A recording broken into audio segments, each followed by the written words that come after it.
elle-même. Mais finalement, un des principaux problèmes de la non-violence serait qu'en général, elle empêche la diversité des tactiques et elle condamne les actes violents qui pourtant servent la même cause.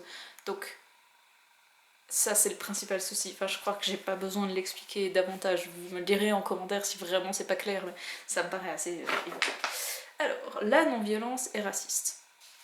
Alors en gros, ben oui, en fait, il y a un peu l'idée que la figure des personnes non violentes, c'est généralement des personnes blanches. Et enfin, une personne blanche de milieu aisé, on peut dire. Je crois que c'est pas exactement le terme qu'il utilise. Ben oui, parce que nous on peut se le permettre. Enfin, je dis nous parce que j'en fais partie, hein. C'est clair quoi. Mais voilà, quand on subit pas la violence quotidiennement, comme certains peuples ou certains individus, ben c'est plus facile de se permettre la non-violence. Et puis ça... Ah non, ça c'est le truc d'après. Donc en gros, enfin voilà, c'est un peu l'idée du chapitre et il prend une quinzaine de pages pour le dire. Ouais. La non-violence est étatiste. Étatiste. Étatiste, elle sert l'État. Ben oui, en fait, là il y a l'idée, donc non seulement elle laisse à l'État le monopole de la violence, donc ça veut dire que, au final, si toutes les formes révolutionnaires sont non violentes, il n'y a que l'État qui peut légitimer, qui peut être violent, qui peut... voilà. Donc rien que ça, c'est une façon de donner à l'État un privilège.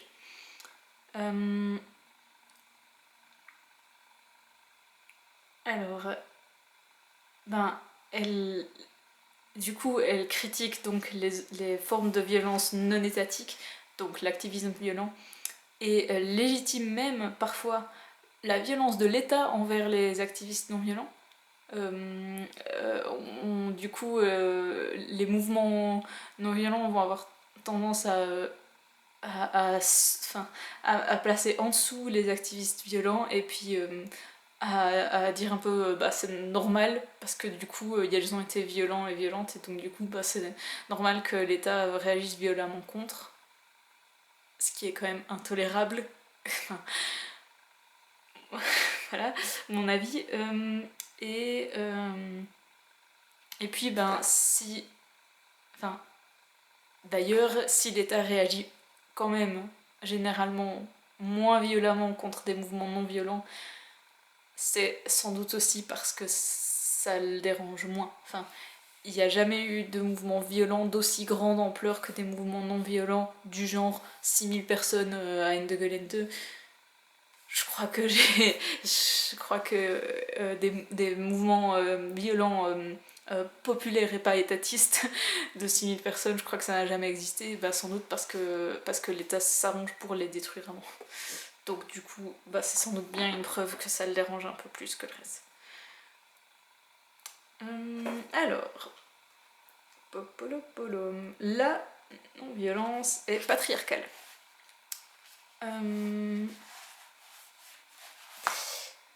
Alors ça revient un petit peu avec l'histoire du racisme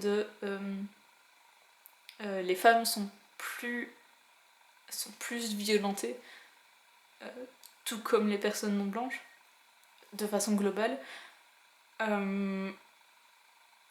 Et voilà. Alors, j'ai mis la non-violence incite à accepter cette violence.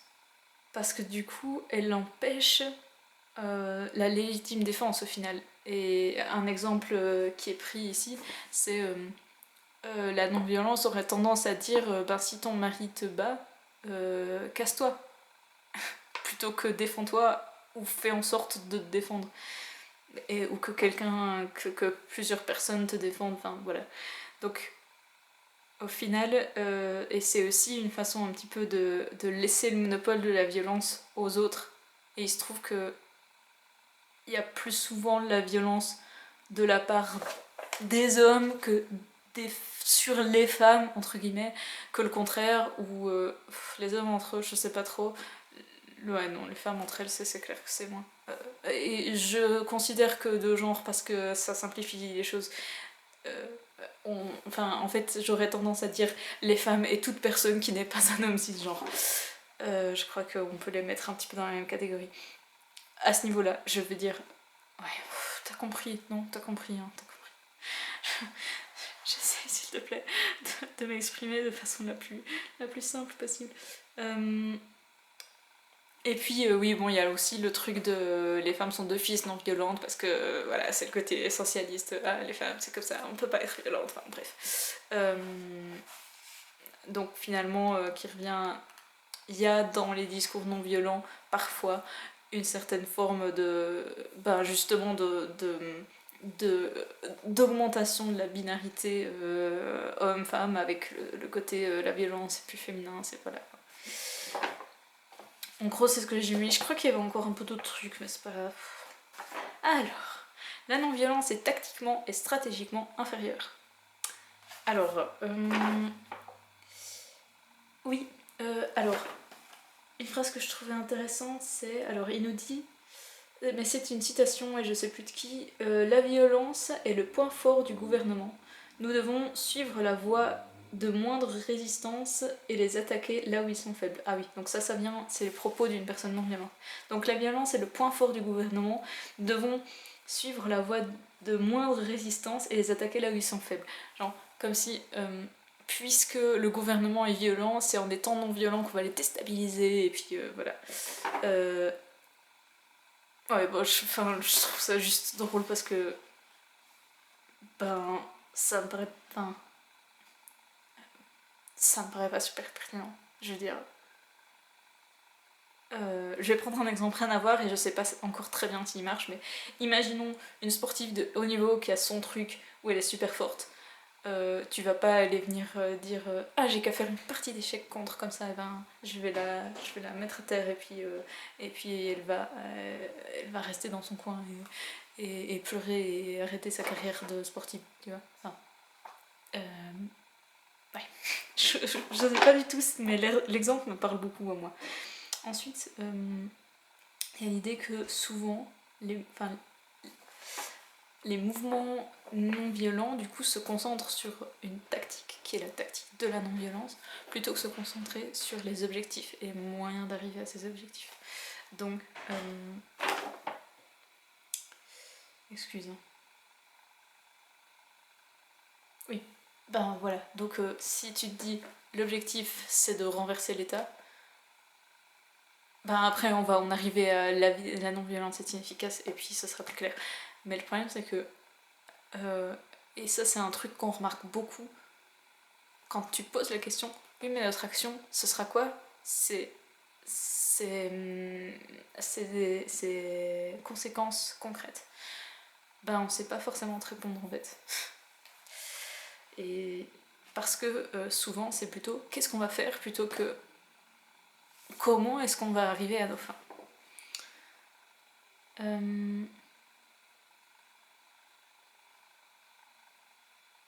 Oui, c'est ça. Donc on commence par se dire, sachant qu'il faut qu'on soit non violent, qu'est-ce qu'on va faire, plutôt que sachant qu'il faut qu'on soit efficace, qu'est-ce qu'on va faire.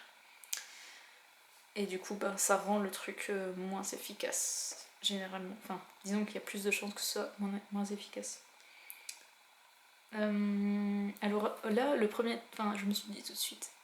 Ah oui, voilà, ben, ça c'est intéressant. Alors là, il y a un truc que je trouve vraiment pertinent, c'est que il a différencié les 4 principales stratégies pacifiques qui sont, d'après lui, même s'il dit que c'est relatif, et enfin voilà, l'appel à la morale, la démarche lobbyiste, la création d'alternatives et la désobéissance généralisée.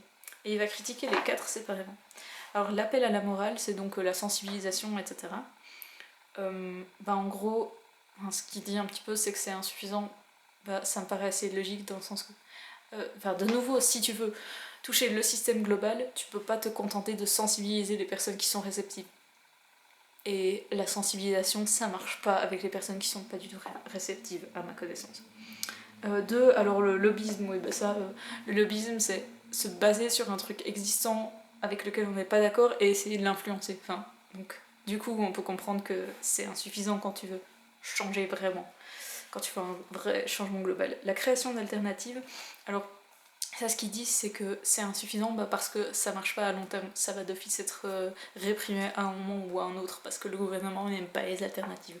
Donc du coup, tu peux pas créer des alternatives jusqu'à ce qu'elles deviennent suffisamment grandes pour que tout soit alternatif. Mais par contre, il dit bien que c'est un truc essentiel et qu'on en a besoin d'office. Hein. Le problème de la non-violence, c'est qu'elle exclut les actions violentes, mais en elle-même, elle est super utile.